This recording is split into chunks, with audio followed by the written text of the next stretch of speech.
Hey, my name is Caleb. I'm 31 years old, and I live in a small apartment above a hardware store on the edge of Harlan, Kentucky. I work as an electrician, residential, and light commercial. I've been doing it for 9 years, ever since I finished my apprenticeship the summer after my dad had his first stroke. I drive a white truck with a busted passenger side mirror that I keep meaning to replace. My days are straightforward. I wake up at 6, check the work orders, load whatever wire and conduit I need, and drive out to whatever house or office needs me. I do the work. I do it right.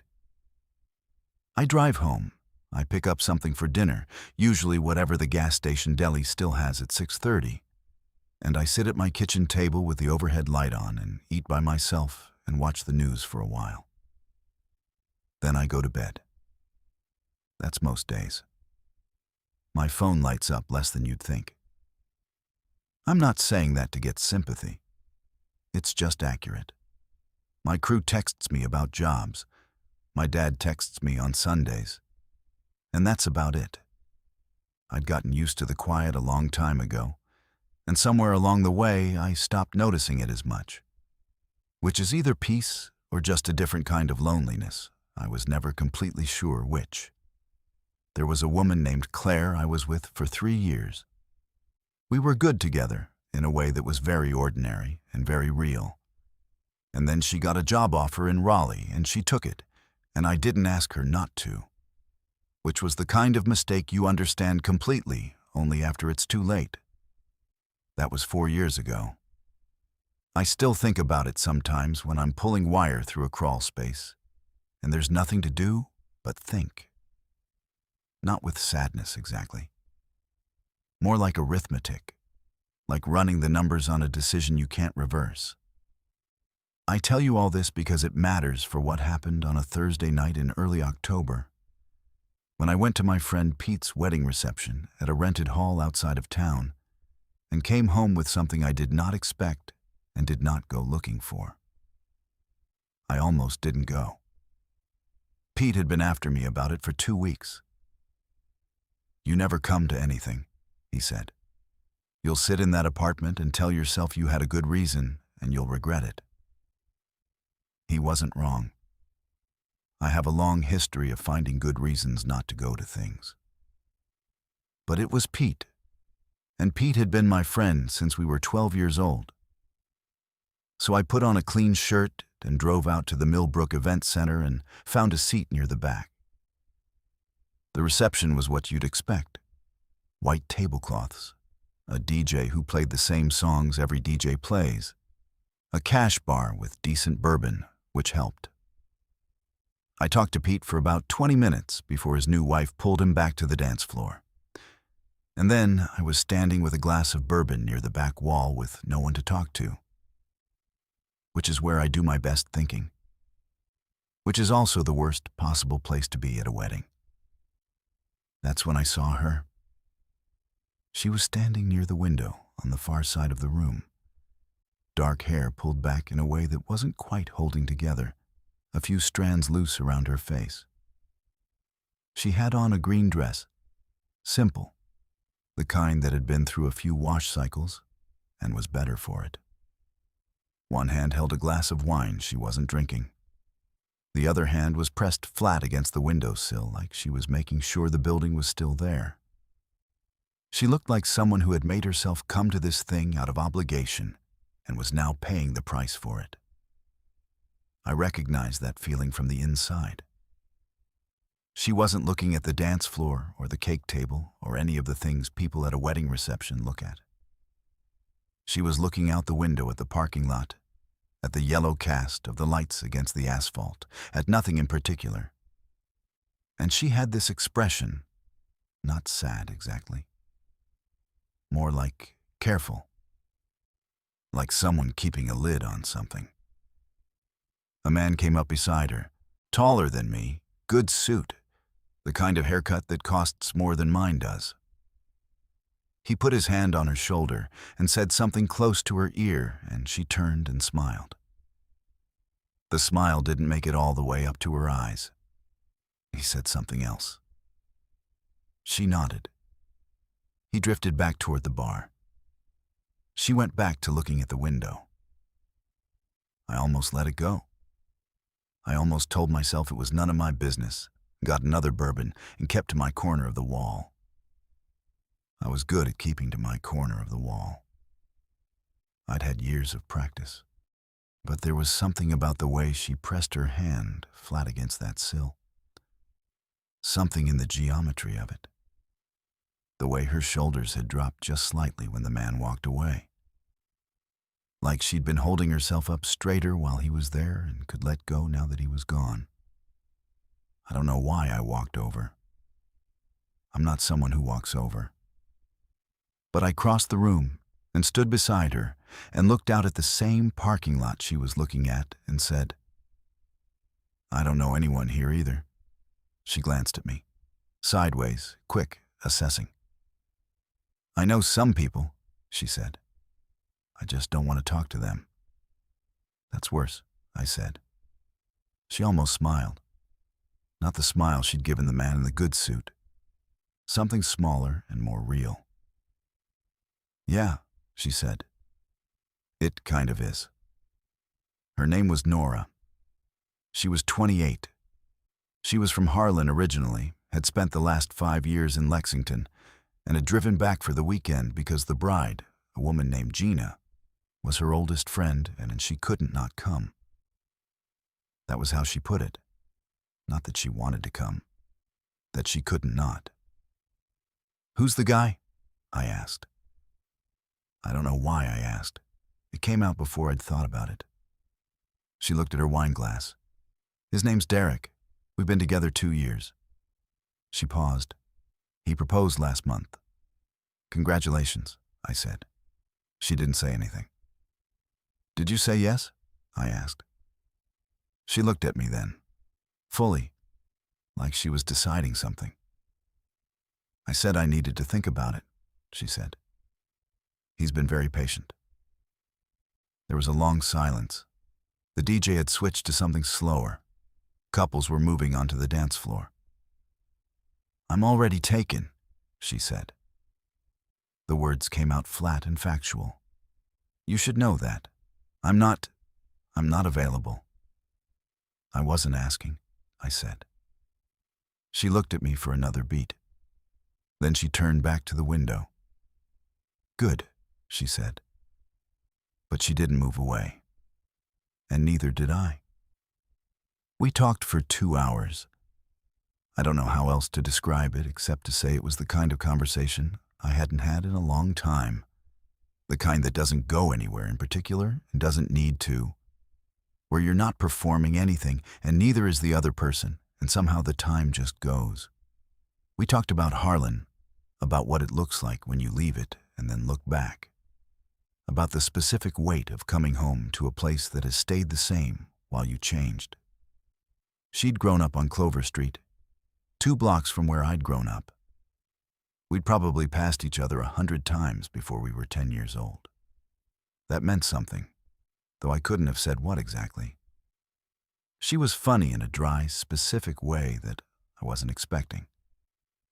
When I told her I was an electrician, she said, "So you find problems people can't see and fix them before they burn the house down." And I said, "That's one way to describe it." And she said, "That sounds like the right way." There was something in the way she looked at me when she said it, like she'd just filed away a piece of information that she found interesting. Derek came back twice. The first time, he put his hand on her shoulder again and introduced himself to me with the confident ease of a man who has never once worried that someone might want what he has. I shook his hand. He was pleasant. He was exactly what he appeared to be, which was a man who had decided that Nora was the next right thing in a long sequence of right things and had proposed on that basis. I didn't dislike him. It would have been simpler if I had. The second time he came back, he said they should probably think about heading out soon. It was getting late, and she nodded and said a few minutes. He nodded and went back to the table where their coats were draped over chairs. She looked at me. "You should go," I said. I know, she said. She didn't move. She was holding the wine glass in both hands now, rolling the stem between her palms slowly. What's your last name? Pruitt, I said. Caleb Pruitt. She nodded, like she was committing it to some kind of mental record. I'm Nora Finch, she said, in case you were wondering.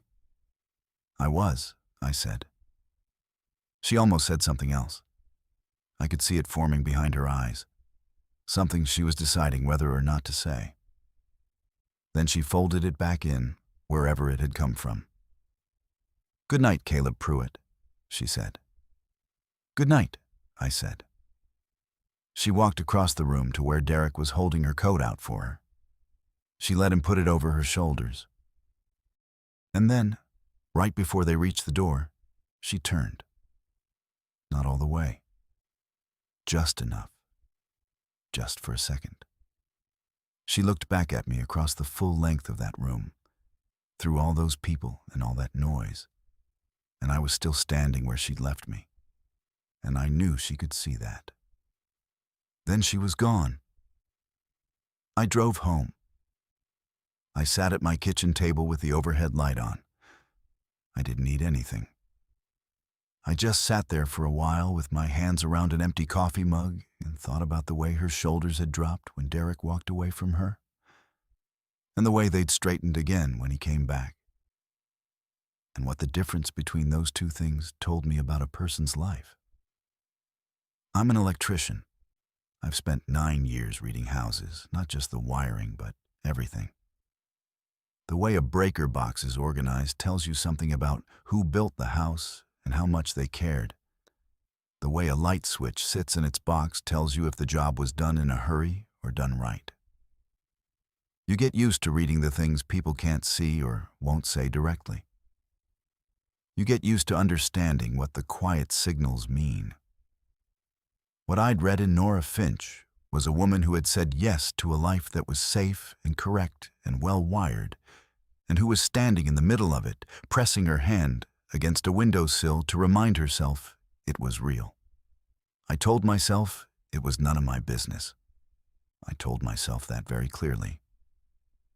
I went to bed and I slept, and I woke up at 6 and loaded the truck and drove out to the Brewer house on Route 31, where they needed a sub-panel added to the garage.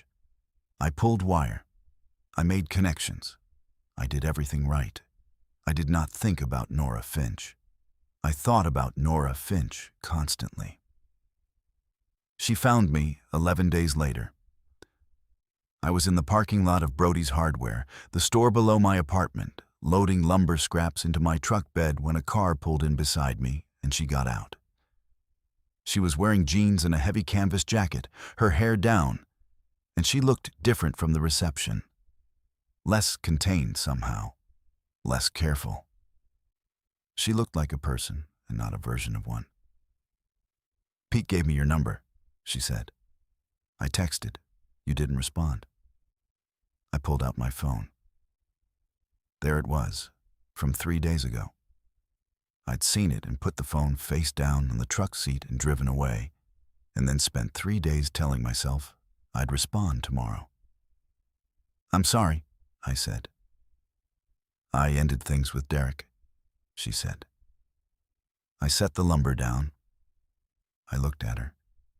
She was standing very still with her hands in her jacket pockets, and she was watching me with the same evaluating look she'd had at the reception window. Except this time, there was something else underneath it. Something that looked like a person who had made a large and frightening decision and was now standing in a parking lot to see what would come of it. When? I said. A week ago, she said. The day after the reception.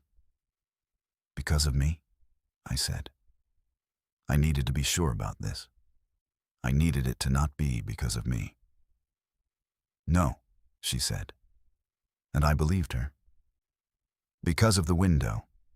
Because I spent an entire reception looking out at a parking lot and feeling relieved every time he walked away.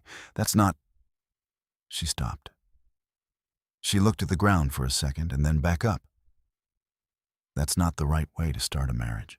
No, I said. It isn't.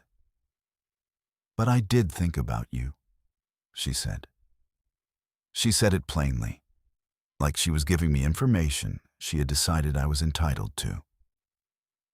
The whole drive home, I thought about the conversation, about how I talked to you for 2 hours and didn't check the time once, and then spent the whole rest of the night next to Derek not being able to sleep. That told me something too. She was staying in Harlan through the weekend, at her mother's house on Clover Street.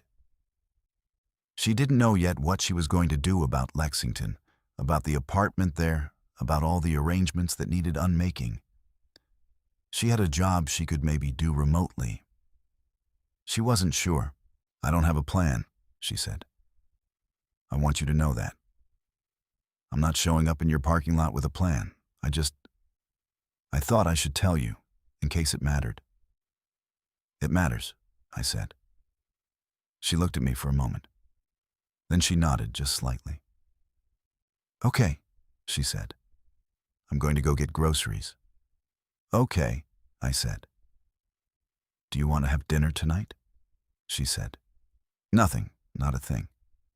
Just dinner. Yes, I said. She nodded again, the same small nod. Then she turned and went into the hardware store, which is not where you usually go to buy groceries. And I stood next to my truck for a long moment, watching the door swing closed behind her. I didn't know if she'd realized. I didn't go in to tell her. I figured she'd work it out. She stayed through the weekend, and then through the following week. And then she called her office in Lexington and arranged to work remotely through December to give herself time to think. She borrowed a space heater from her mother and set up at the kitchen table on Clover Street. I'd pick her up in the evenings, and we'd go to whatever was open. There wasn't a lot. And eat and talk and drive around the back roads after dark the way you do when there's nowhere in particular to be. She was not soft, which I want to be clear about. She was not fragile or grateful or any of the things a woman who has just made a large and difficult decision could reasonably be expected to be. She was sharp-eyed and direct, and she had opinions about things. She told me the third time I took her to the same diner that we needed to branch out. She told me that my truck needed new brake pads. She could hear it, and that I should stop putting it off, that brake pads were not the kind of thing you waited on. She was right about the brake pads. I got them replaced. There was an evening in early November when I was doing some work on a panel at a rental property on the edge of town. And she came with me because I'd told her I'd be finished in an hour and we could eat after. And she sat on the front steps of the porch reading on her phone while I worked. At some point, she came around to the side of the house to see what I was doing, and I explained it to her. The circuit, the load, why I was adding a breaker instead of just replacing the old one. And she listened to all of it. Actually listened. Not in the way people listen when they're waiting to say something, but in the way people listen when they want to understand. At the end, she said, "So you're not just fixing the problem. You're fixing the problem so it won't come back." "That's the idea," I said. "That's good thinking," she said. There was something in her voice that made me think she wasn't entirely talking about the panel. She was a graphic designer. She did brand work, logos, visual systems for small companies and nonprofits mostly. She showed me some of it one evening on her laptop at the kitchen table on Clover Street. It was precise and clean and specific to whoever it was for. Nothing generic. Nothing that could have been anyone's. "You make things that fit," I said. "I try to," she said. She looked at me sideways. "Same as you."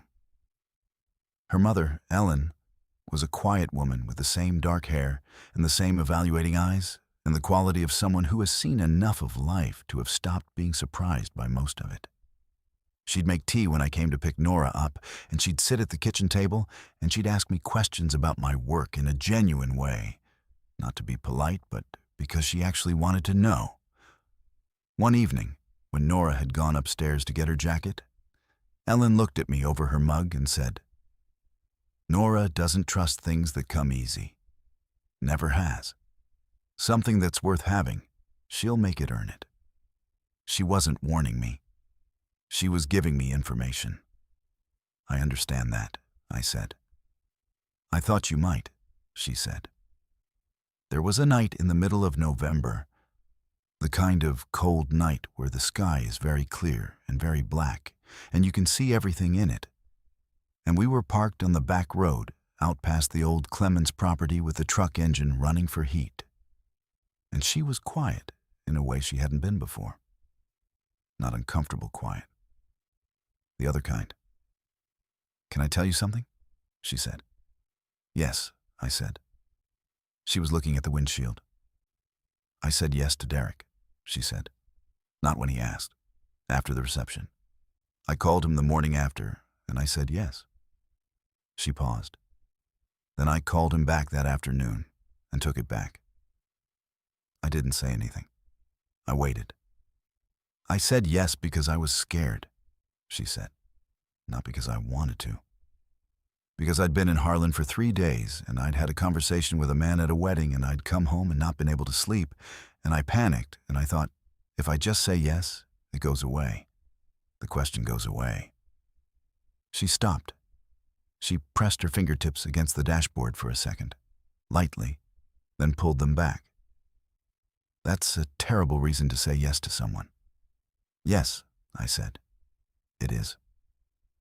"I've been doing that for a long time," she said. "Saying yes to things because they're safer than the alternative. The job in Lexington, the apartment, Derek." She shook her head. "I got very good at building a life that looked exactly right and felt like wearing someone else's shoes." The truck was warm. Outside it was dark and cold and still. I could hear the faint tick of the cooling metal in the quiet. "I did the same thing," I said. "Different version.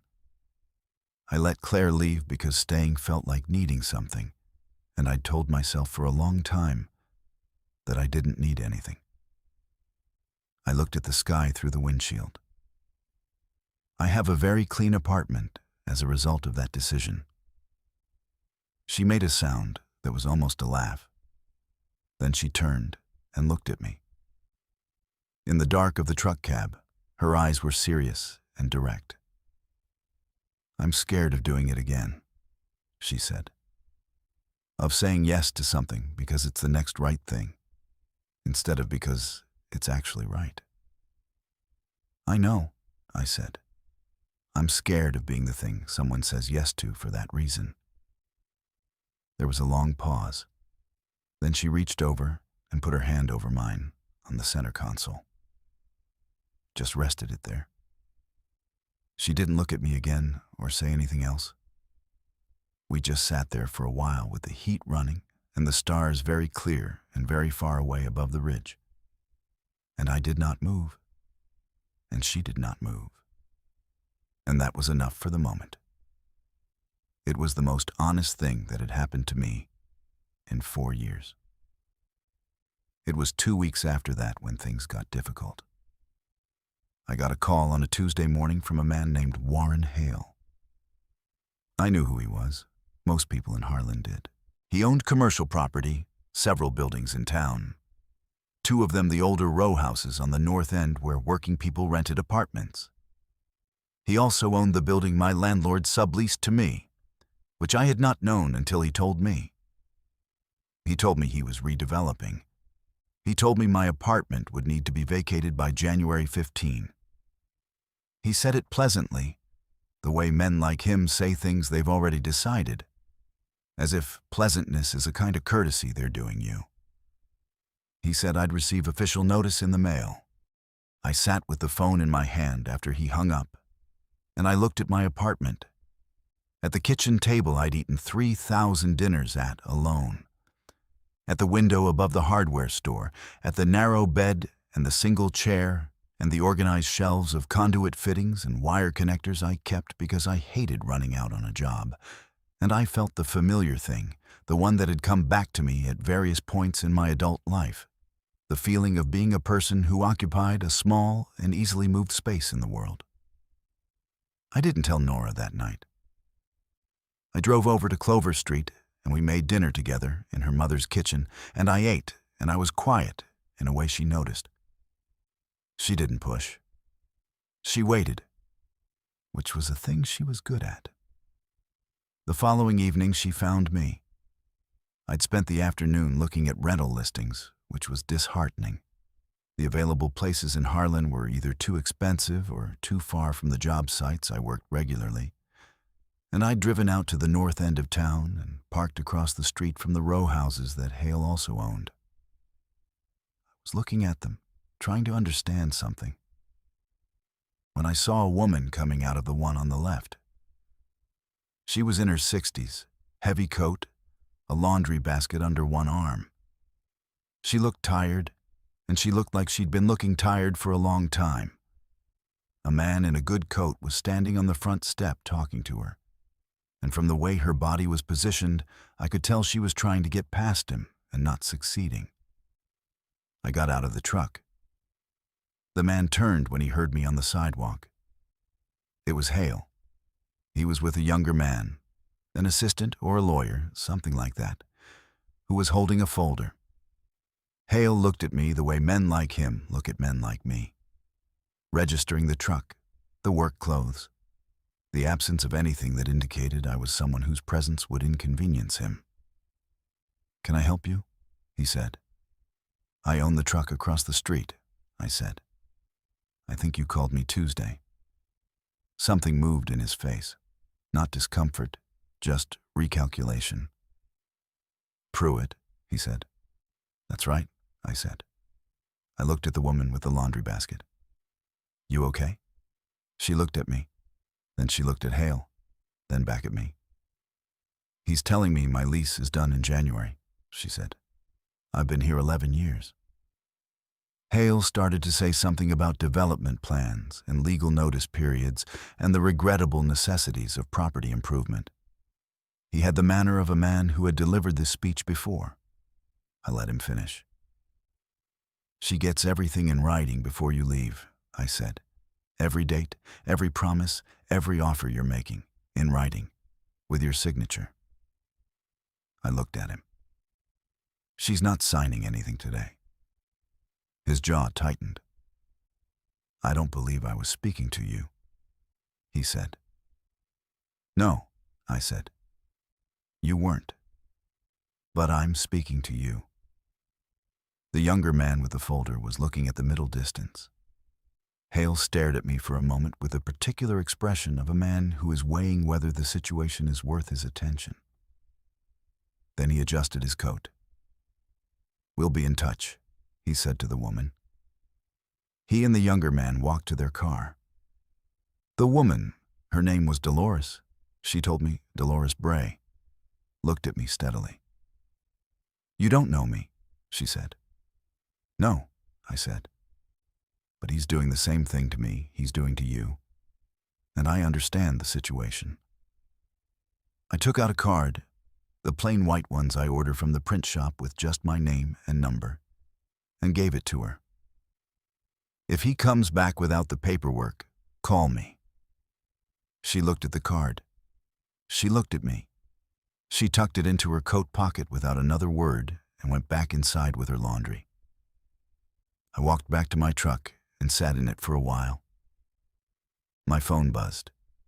It was Nora. "Pete told me about your apartment. Where are you?" I told her where I was. 10 minutes later, her car pulled up behind my truck. She got in on the passenger side and sat there, and I told her the whole thing.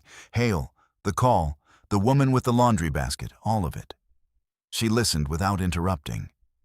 When I was done, she sat quietly for a moment. "What are you going to do?" she said. "Find somewhere else," I said. "There's always somewhere else." She looked out the windshield at the row houses, at Dolores Bray's window on the second floor, where a light had come on. "The problem," she said, is that he can keep doing this to people unless someone actually does something about it. She paused. I know someone who works in housing advocacy in Lexington. She knows tenant law. I could ask her to look at the leases. I looked at her.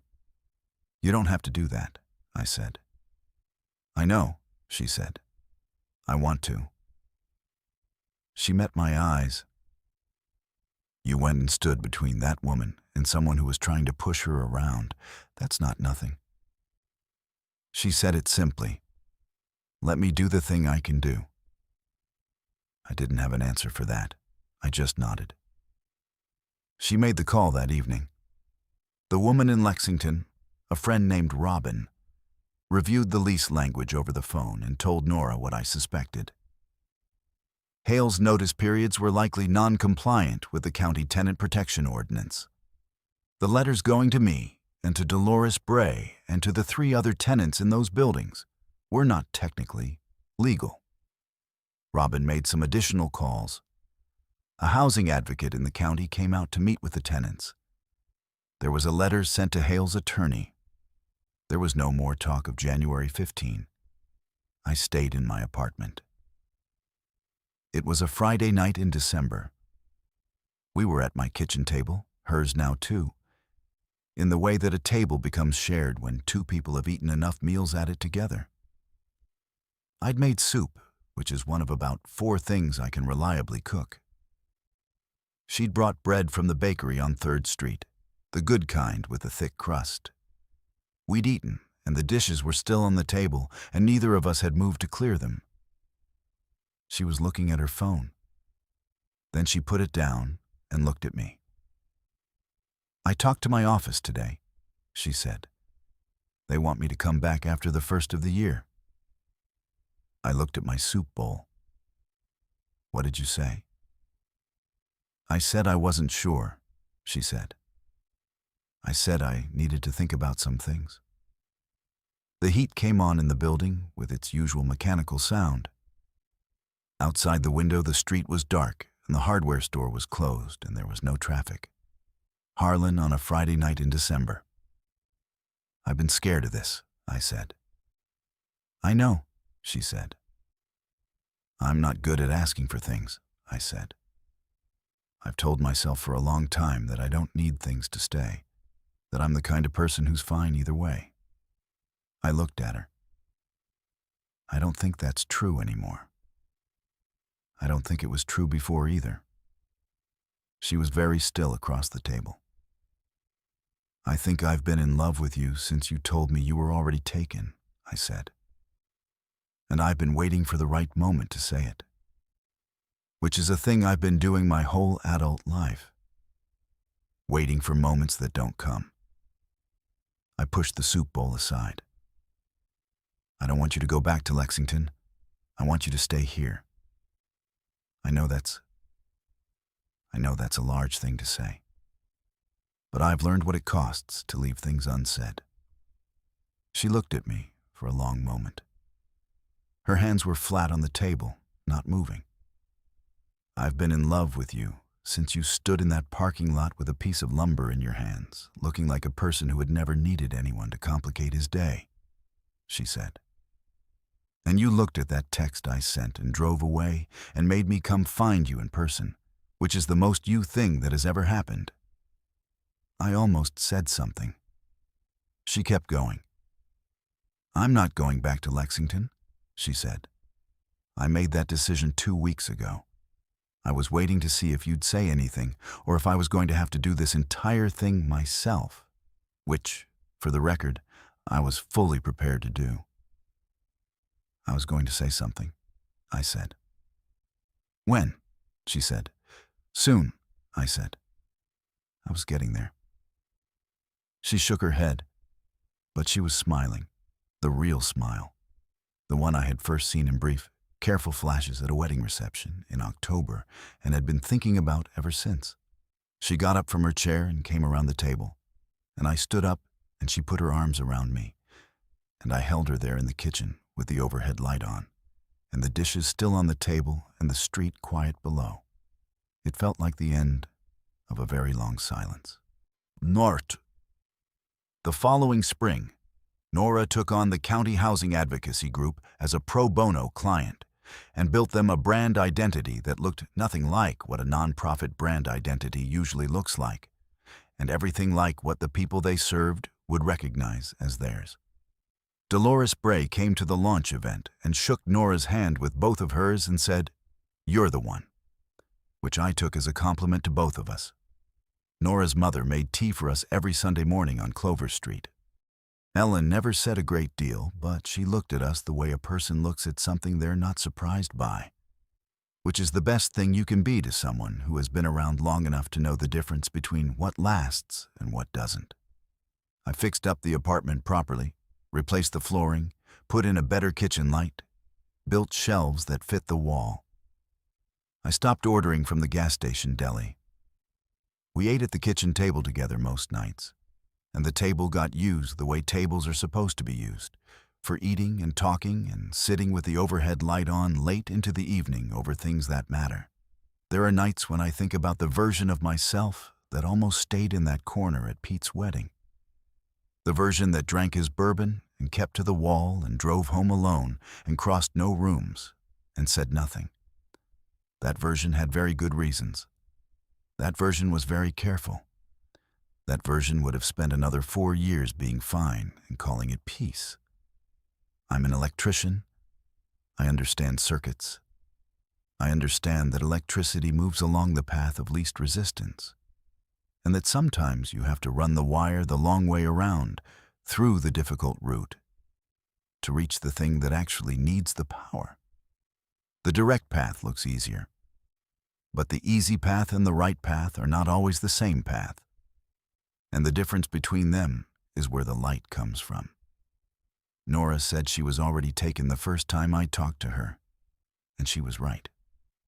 She was taken by everything she'd agreed to out of fear and everything she'd never said, because saying it felt dangerous.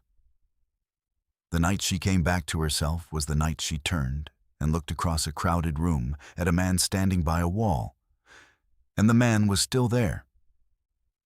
And she decided that was worth something.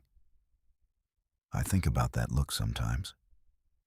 The way she turned, just enough, just before the door closed. The specific courage of a person who is walking away from something safe and cannot quite resist one final check to see if the thing they're walking toward is still there. It was. It is. I think sometimes that love doesn't always announce itself. Sometimes it just keeps looking back at you across a room until one of you finally stops walking